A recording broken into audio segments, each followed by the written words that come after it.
Et donc, en partant de l'espace, je ne me trompais pas totalement.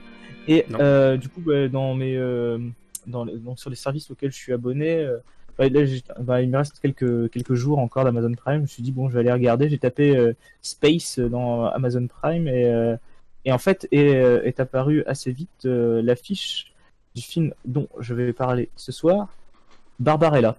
Et alors, l'affiche, elle est vraiment super déjà. L'affiche est super. Je sais pas Elle donne qui a envie. fait l'illustration. C'est un dessin. À savoir que Barbarella, c'est un comics, une bande dessinée à la base d'un auteur français qui s'appelle Jean-Claude Forest. Ouais. Donc voilà. Moi, j'ai jamais lu la bande dessinée.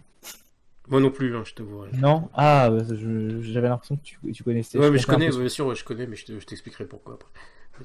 Ah, d'accord. Mais du coup, alors je vais pas parler de la bande dessinée parce que je la connais pas. Mais alors du coup, c'est Barbarella, c'est quoi? Barbarella, ça raconte donc dans un avenir lointain l'aventure en fait d'une astronaute qui s'appelle Barbarella, qui est seule dans son vaisseau et qui alors qu'elle est en train de comment on pourrait dire ça? En fait, la première scène, c'est un striptease de Jane Fonda en apesanteur. Et franchement, c'est vachement bien foutu parce que ah oui, alors le film date de 1968 et il est réalisé par Roger Vadim. Ah, Ouais. oui, d'accord. Voilà. Qui est connu principalement, si je dis pas de bêtises, pour les liaisons dangereuses, non? Après, je suis pas un spécialiste, mais et qui est connu pour être un homme à femme aussi, et qui a été d'ailleurs le mari de Jane Fonda, mais nous y reviendrons plus tard. Mais donc ouais, ça commence par une espèce de Et de sorte Brigitte de Bardot aussi, je crois. striptease dans un vaisseau. Elle est en apesanteur, elle se déshabille, elle enlève sa combinaison d'astronaute, mais c'est vraiment genre. Enfin, on se dit que genre ouais, maintenant plus libéré, mais on n'est pas plus libéré que dans les années 68. Hein. Et là, tu sens quand même qu'au niveau de, je sais pas, de la morale ou quelque chose, il y a eu quelque chose qui s'est, enfin, clairement quelque chose qui s'est passé parce que des scènes de nudité comme ça sur un film qui est quand même sorti au cinéma, bah, enfin, on voit pas la nudité montrée comme on la voit montrée dans ce film actuellement, hein, là clairement.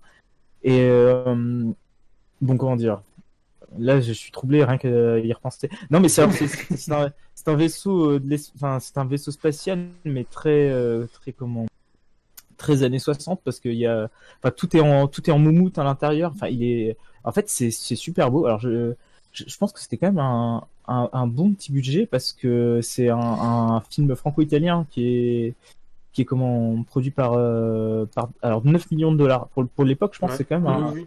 un sacré budget. C'est produit par De Laurentiis. Ouais. D'accord, ouais. Donc bon, il y avait quand même un peu de, mais ça se voit quoi, parce que mine de rien, le film il a pas beaucoup, il a pas tant que ça vieillit. Mais nous y reviendrons. Donc oui, donc j'ai un peu digressé, mais donc Barbarella est en train de faire un striptease, enfin en fait de se déshabiller pour faire sa sieste, quand elle reçoit un message du président de la Terre qui lui demande d'aller retrouver le professeur Durand sur la planète Tau Ceti. Et parce que en fait, Durand possède des armes et en fait, on est dans un univers qui est plus ou moins pacifiste et lui, il a mis la main sur des armes et particulièrement sur une espèce d'arme avec un rayon qu'ils appellent positronique, qui est donc une arme redoutable et il faut absolument retrouver Durand. Et elle va prendre la direction de cette planète et il va y arriver un accident et elle va se retrouver, elle va se cracher sur une planète de ce système. Enfin oui, c'est pas une planète, c'est le système Tau Ceti. Elle va se cracher sur une planète de ce système et c'est que là vont commencer ses aventures. Et je vais essayer de pas trop en dire plus.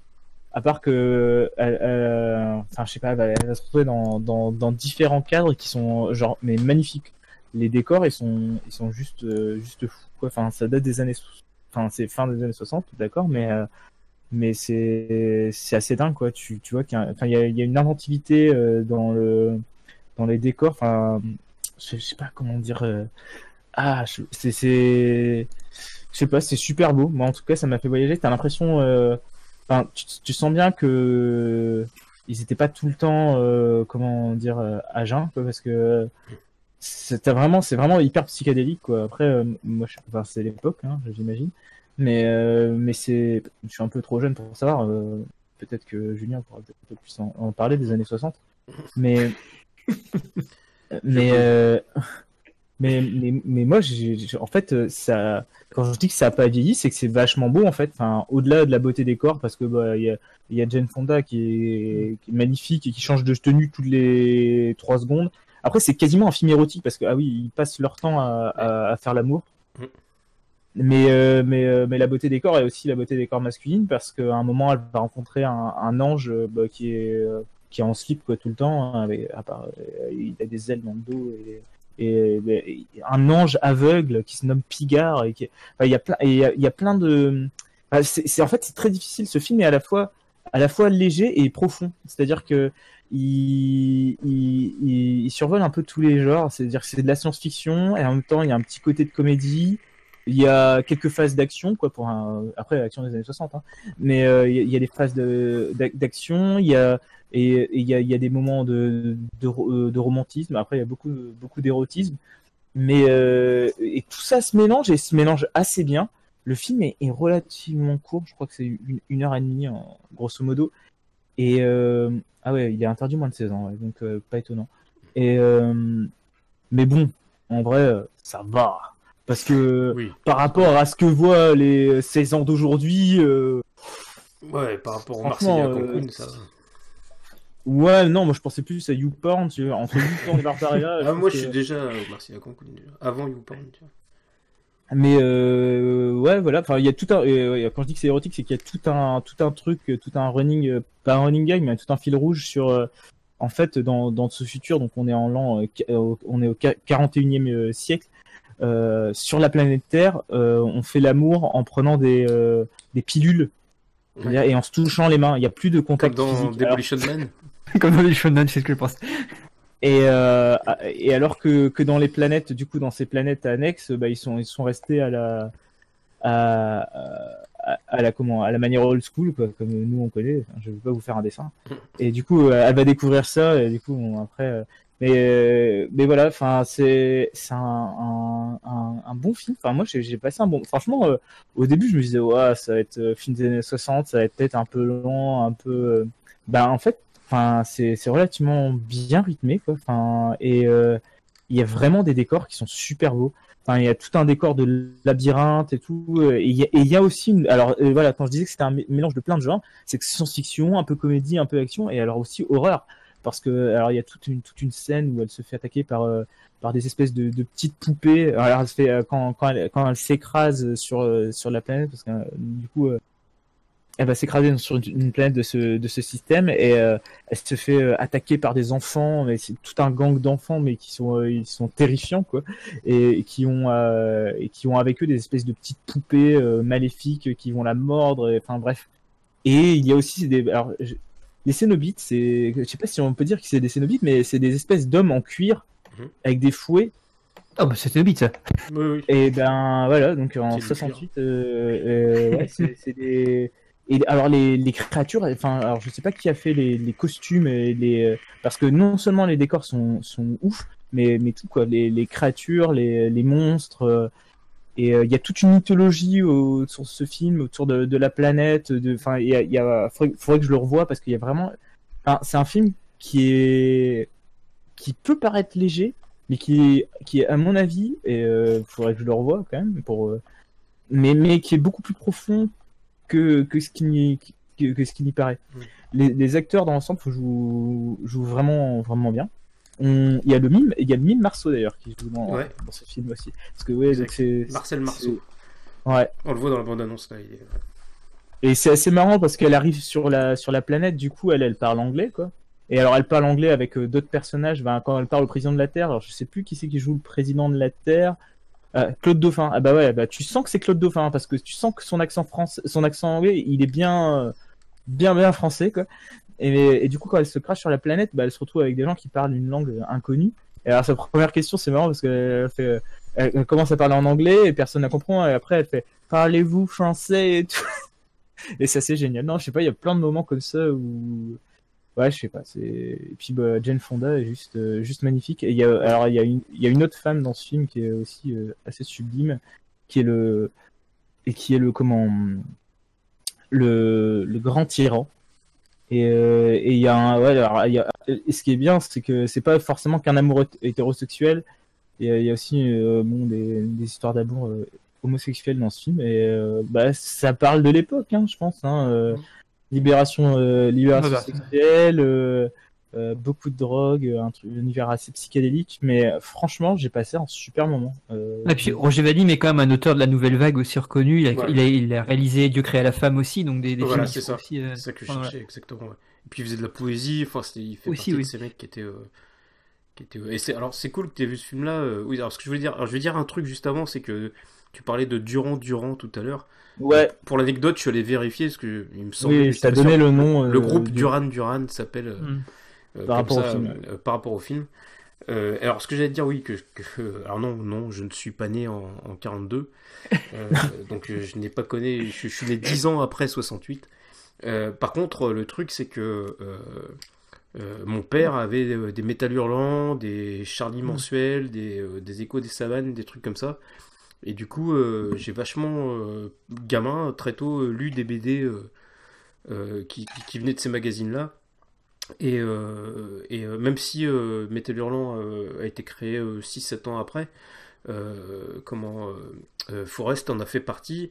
Et avec plein, enfin, et on reconnaît, enfin, Barbarella, c'est typiquement l'univers de la bande dessinée de ces années-là, quoi. Qu'on retrouve chez Druyer, même chez Mobius dans certaines. Enfin, alors lui, il est un peu dans le côté, on va dire, érotico, sci-fi, mais il y a plein d'auteurs. Il y en a un dont le nom m'échappe, mais qui a fait Druna. C'est une bande dessinée qui s'appelle Druna. Son nom m'échappe, mais qui est un peu dans ce genre de délire. Et comme tu disais, c'est vrai que c'est marrant parce que c'est les années 68, 70 en général. Et c'est vraiment une époque où l'érotisme est un peu omniprésent.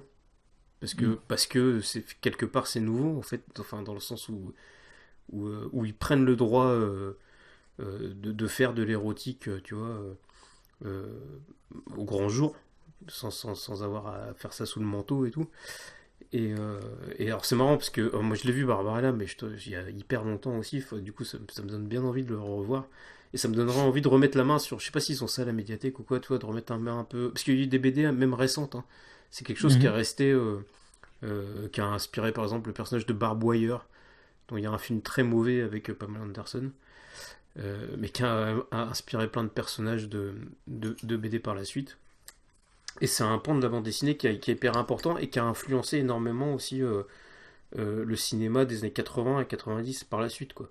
Parce que, encore une fois, Métal Hurlant et toutes ces personnes-là qu'on crée ce genre d'univers, ces trucs-là, c'est tout ce qui a donné Alien, enfin, Bien sûr, ouais. et tout ce qui s'en est suivi, quoi. Donc ça me permet de placer aussi qu'il y a quelques années en arrière, il y avait une expo excellente sur Métal Hurlant à Landerneau, là, au, Ah oui.